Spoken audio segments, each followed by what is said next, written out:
खुलुमबाय। दिनै 16 आगस्ट 2025 गिबियावनो गोजोन फुंबिलिनि गाहाम हामलायनायखौ बयनिसिमबो जासिहरनाय थाबाय। राशिफोरखौ फरायनायनि सिगां आंनिफ्राय आनान गसाइनिसिम आरज खालामनाय जायोदि दिनैनि साना बुहुमनि साफ्रोमबो सुबुंफोरनि थाखाय गाहामैनो गाहाम बारलांनो हायो, जेबो खैफोद आफोद जायालासे। फैदो दानिया दिनैनि राशिफोरखौ खोनासंनायनि गिबियावनो दङ मेष राशि। माबाफोर मोजां खामानि मावनायाव साहस मोननो हागोन, गोजोन मोनगोन। वृष राशि।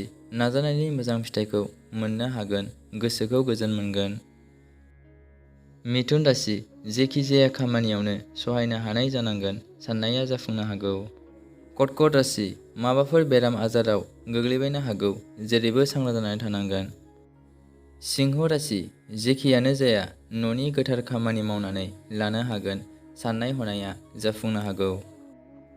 कन्या राशि। गोसोआव माखौ लानानै गिखांनाय सोमजिनो हागौ, गोसोखौ लोरबां लानो नाङा। तुला राशि। जेखि मावा फालांगियाव मुलाम्फा मोननो हागोन, गोसोखौ गोजोन मोनगोन, मोजां सान। वृश्चिक राशि। गोसोआव मावनो साननाय खामानिफोरखौ गोसोबादि मावनो हागोन, मोजां सान।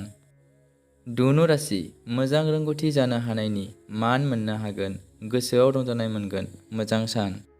मकर राशि। बेराम गोनां सुबुङा सांग्रां जानानै थानांगोन, डाक्टारनि बोसोन बायदि मानिनांगोन। कुम्भ राशि। बायदिसिना नांगौनि थाखाय रां खरसा खालामनाया बांगोन, सांग्राङै खरसा खालामनांगोन। मीन राशि। सुथुर थानायफोरखौ गिनांगौ जागोन, जेरैबो सांग्रां जानानै थानांगोन, गोसोखौ हमथा। दिनैनि राशि फरायनाया एसेनोसै, गोजोन्थों।